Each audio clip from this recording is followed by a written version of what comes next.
manusia setengah dewa. Semuanya benar, fatwanya benar, dan kita minta apa yang diberikan itu adalah benar. Sesungguhnya kita sedang bersekutu atau bersyirik kepada Allah Subhanahu wa Ta'ala.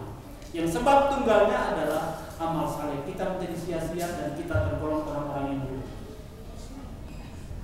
Jadi ada tanda yang jelas. Nah, tugas kita di dunia ini, Bapak Ibu sekalian, hanya dua diberitahu oleh Allah. Bahwa pertama, lihira sakit din. Sebagai manusia bagian dari ciptaan Allah Subhanahu wa Ta'ala, tugas pertama menjaga keberadaan agama. Cara menjaganya, iman saja tidak cukup, harus dengan amal. Maka di dalam Al-Quran hampir 89% sesudah kata iman mesti kata amal. Amanu wa amilus shalihat disebut beberapa variasi. Seperti ya ayyuhalladzina amanu kutiba alaikumusiyam. Iman kutiba alaikumusiyam, diwajibkan kamu berpuasa adalah bukti daripada amal saleh. Cuma tidak langsung disebut kata amal saleh. Man amila amalan salihan dan seterusnya itu. Jadi iman dan amal saleh ini yang perlu kita dekatkan. Itu pertama. Nah, salah satu aspek penting bahwa kita menjaga diri kita atau menjaga agama adalah bagaimana menjalankan sholat. Nabi tegas mengatakan, ya, kalau kita cari tahu tipologi orang-orang yang menjaga sholatnya, yang menjaga agamanya, lihat orang-orang yang sholat. Lihat orang-orang yang sholat.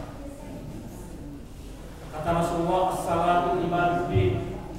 Sholat itu adalah tiang utamanya agama. Faman aqamaha faqad aqamad din. Barang siapa yang menegakkannya, maka dia sungguh telah menegakkan agama atau menjaga keberadaan agama. Wa man tarakaha, barang siapa yang meninggalkannya, sungguh dia telah merusak agama atau menghancurkan agama. Wa man tarakaha faqad hadamad din. Nah, di tengah-tengah masyarakat dalam penelitian kami, sungguh banyak manusia muslim yang di dalamnya menjadi perusak agama. Ya, perusak agama. Ini ada ceritanya. Ketika Pak Abdul ke Mesir ke Paris, ketemu dengan seorang filosof. Dia berjalan-jalan kemudian ketemu dengan seorang filosof, Alex Intelek. Ditanya oleh filosof, bagaimana pandangan Anda terhadap orang di Prancis? Dia bilang, ra'aitul muslimin, ra'aitul Islam biduni muslimin.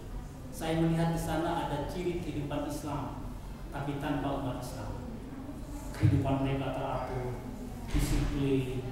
Kalau antri, mohon maaf, nggak ada yang mendahului. Kita jejer.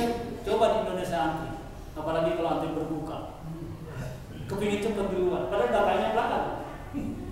Nah, kemarin itu saya menyaksikan ada seorang ulama juga jenggotan datang terakhir saat menjelang khutbah.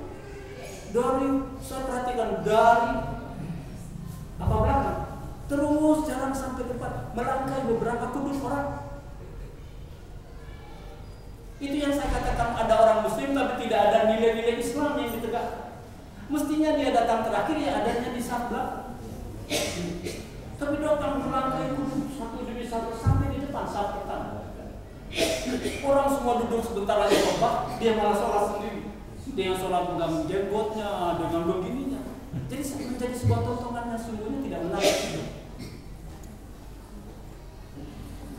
Di negara barat itu seperti itu. Sayangnya mereka orang kafir. Kalau sampai orang beriman dan bertakwa, insya Allah orang Indonesia akan berbagi bicara seras. Kecuali orang Balikpapan yang masuk surganya di dalam. Mereka tertib. Tapi filosof mengatakan inilah bahwa orang ini memang ada nilai Islam, cuma mereka tidak muslim. Dan apa yang Anda katakan itu benar adanya. Seminggu kemudian dia pulang ke Mesir, ketemu Syekh Azhar, rektor Universitas Al-Azhar di Kairo. Dia lapor perjalanan dia dari Mesir. Dia mengatakan, Pak Rektor, kita harus tiru kehidupan orang-orang Barat yang Islami, walaupun bukan Muslim. Ingat, kita lihat Quran itu turun buat manusia. Juga ada orang beriman atau orang mutakin, tapi umumnya pada untuk manusia. Terus rektornya bertanya, lalu bagaimana kamu melihat ya fotokopi dari kehidupan orang Mesir yang mayoritas Muslim? dia sentak, ya apa dia tersentak mengatakan ra'aitul muslimin bidunil Islam. Saya melihat banyak orang muslim tapi tidak ada nilai Islam di dalam. Sampai hari ini sejarah mencatat yang bisa makan anjing itu ada orang Mesir. Di Balikpapan kan kita nggak bisa, orang Islam nggak makan anjing kan. Orang Mesir itu makan anjing. Dan mereka mengatakan bukan haram. Dan Al-Quran dengan lahmal khinzir. Nah itu. Coba dia kembali kepada petunjuk Rasulullah. Anjing itu juga disebut. Tapi begitulah orang. Saya kadang-kadang seringkali suka protes kepada KBRI. Mereka pergi umroh, pulangnya mampir di Mesir, nonton tari perut. Coba di Sungai Nil kan sepanjang tari perut. Siapa yang bisa mensawer lebih banyak, perutnya semakin terbuka. Dan itu jamaah kita yang dari umroh mampir ke Mesir, hanya cuma nonton tari perut. Siangnya pergi ke piramida Fir'aun, malamnya pergi ke tari perut di tengah-tengah Sungai Nil. Saya bilang jangankan membuat alasan. Sebelum kita pergi umroh, mendingan kita nonton tari perut dulu baru kita pergi. Itu pun tidak boleh. Apalagi pulang dari sana nonton tari perut. Dan itu di kota. Sampai sekarang dimanage oleh pemerintah menjadi pariwisata. Coba luar biasa kan?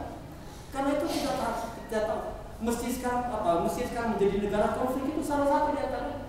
Allah tidak reda pada negara-negara yang mengakomodir maksiat sebagai sumber pendapatan seperti kita di Indonesia kan? Allah tidak reda. Nah ini yang sangat berbahaya. Itu tugas kita pertama. Jadi kita harus menjaga agama kita dengan jalan menegakkan sholat. Yang kedua, wasiyasatul dunia. Kita perlu tugas kedua yaitu mengatur dunia. Bapak Ibu sekalian, saya mohon maaf. Dunia dan segala isinya harus diletakkan di tangan, di ujung jari. Jangan taruh di hati. Nanti kapan harta kita keluar, kita yang menyesal satu malam tidak tidur, insya Allah 2 malam, hari ketiga bisa tensinya naik. Karena mikir, kenapa ya saya beri lebih banyak itu, kenapa ya? Kenapa tidak lebih sedikit daripada memberi lebih banyak? Karena hatinya, hartanya taruh di dalam hati. Tapi kalau harta kita cukup taruh di genggaman tangan, berapapun keluar, ya sudah. Nah, orang modern sekarang hartanya disimpan dalam hati. Begitu kebakaran, mendadak stroke, habis itu mati. Karena dia merasa kehilangan segalanya. Padahal kalau kita jujur sesuai dengan petunjuk Quran dan Sunnah, kita baru bisa merasakan kehilangan segalanya kalau agama kita berpindah kepada keyakinan lain. Iman kita berkurang, pada akhirnya pudar menjadi orang yang kafir tidak jelas, muslim juga tidak jelas. Itu kita merasakan kehilangan segala. Baru harta yang diambil oleh Allah, kita sudah pusing, kita sudah bingung. Apa artinya? Orang yang tidak mengatur dunia, dia akan diatur oleh dunia. Dan pada saat itulah dunia memain perannya untuk memperbudak sesama. Maka orang beriman jangan sampai diperbudak oleh dunia. Kendati pun kenyataannya dunia banyak memperbudak manusia. Nah, dua perang ini, lihirasatid di menjaga dunia, menjaga agama dan mengatur dunia ini, sesungguhnya keduanya itu berada di tangan kita. Orang muttaqin itu disebut sebagai wali. Ala inna awliya wa kanuhum yattaqun. Kata Allah, ketahuilah para wali itu adalah mereka yang bertakwa. Bukan sembunyi di pohon-pohon yang rindang. Ya, kemudian masuk 10 hari keluar sudah mengatakan dirinya sebagai wali. Bukan. Cirinya sangat sederhana. Wa kanuhum yattaqun. Kamu lihat mereka itu orang-orang yang bertakwa.